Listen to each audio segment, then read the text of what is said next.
Tonight, one man is shot and injured at Arundel Hill. 2 individuals sustained serious head injuries in a Dennery crash. And the Chamber commends government spending approach.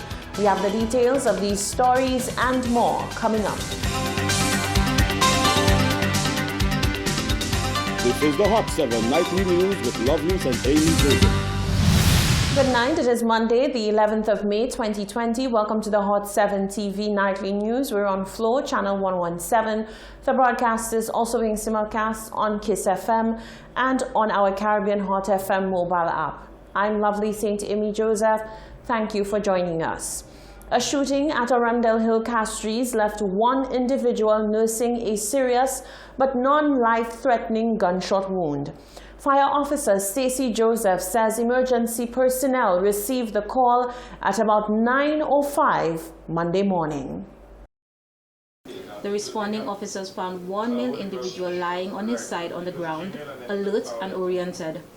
The patient reported that he was allegedly shot. An examination revealed that he sustained 2 penetrating wounds to his upper left arm and 2 lacerations to the left side of his face. Emergency personnel treated his wounds and he was subsequently transported in a stable condition to the OKEU hospital for further treatment. A police investigation is underway into the circumstances surrounding the shooting. Meanwhile, 2 individuals were left nursing serious head injuries following an accident in Denier Riviere, Dennery. Emergency personnel responded to a call for assistance at about 5 p.m. on Saturday. Information received was that a motorcycle with 2 riders struck down a pedestrian. Emergency personnel found 2 male individuals wounded on the scene.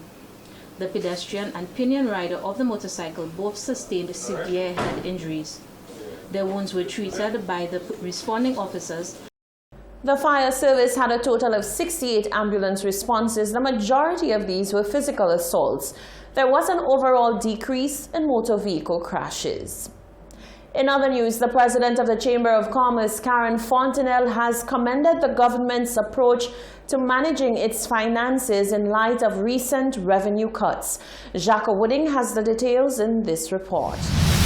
The government's approach to pay civil servant salaries partially in bonds has gathered much criticism, stemming from belief that this move will further implicate the local economy by decreasing the amount of cash in circulation.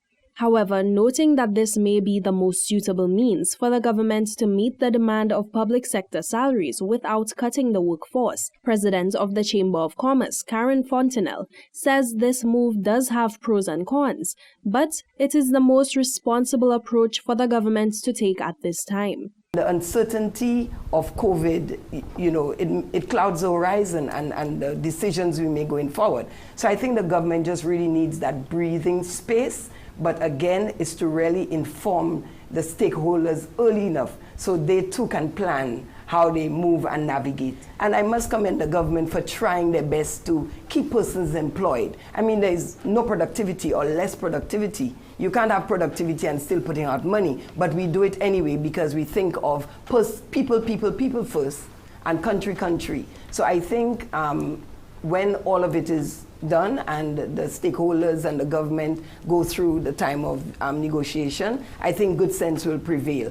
She believes that the negativity surrounding bond payment is generated by a lack of proper education on this procedure and the possibilities it gives rise to. They could actually, the civil servants, if they were to go in that direction, they could offer those bonds to the private sector. The government can explore that as well. The private sector can buy those bonds from the civil servants and the government as well. So those are initiatives that could be explored. But I believe the government, in quick succession, COVID is desperate. So desperate times call for desperate measures. Fontenelle urged public servants to be understanding of the challenges facing the government at this time, especially given that the government has chosen to maintain its responsibilities to meet their salaries instead of proceeding to layoffs.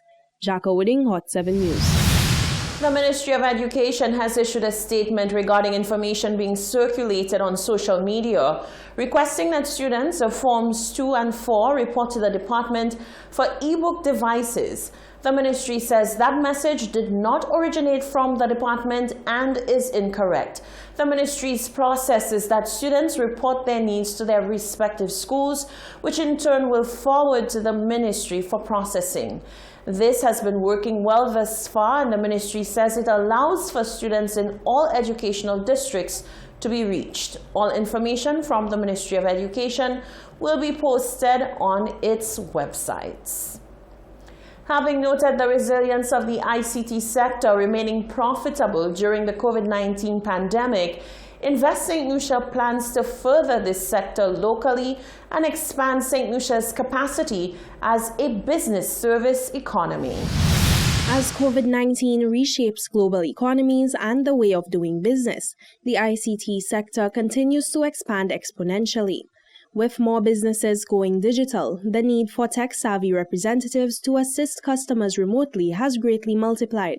By the account of Investment Services Manager at Invest St. Lucia, Alana Lancico Bryce, locally, businesses in the ICT sector, such as call centers and remote service providers, have not only shown the ability to maneuver the COVID-19 pandemic effectively, but have appeared to thrive in the resulting environment. She says these business types have also shown great stability by maintaining their workforce and salaries throughout the pandemic. The business outsourcing sector is here. The largest companies employed pre-COVID approximately 1,500 people, and for the most part they were able to retain most of their employees because they were able to deploy their staff to work from home. Because their homes had the ICT infrastructure, they had the Wi-Fi, they were able to provide persons with computers, and they actually saw more work coming in.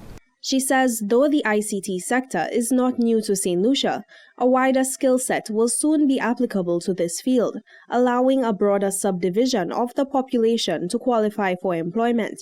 Lancico Bryce underscores that Invest St. Lucia has already secured several new investment opportunities in ICT to aid St. Lucia's economic recovery from COVID-19. This pandemic has brought things to light that we probably knew already, but weren't actioning quite as ferociously as we should. But now there is a need to accelerate that even further. So ICT investment and working on investments or partnerships that will enhance the skills of our workforce, that's something we hear a lot about locally and internationally, because businesses want a location that can provide a solution to their needs. So skills training, that is going to be important. And then we're going to have to look at how we can transform St. Lucia not just as a tourism service economy, but generally as a business services economy, non-tourism.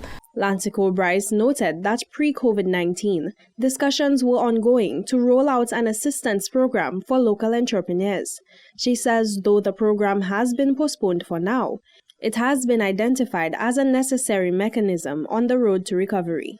Jacko Wooding, Hot 7 News. You're watching the Hot 7 TV Nightly News. Still to come, Minister Ezekiel Joseph addresses drought concerns. The National Workers' Union requests audience with Labour Minister Stephenson King, and TIPA says St. Lucian businesses are seeing growth with the support from the government. That and more coming up after the break.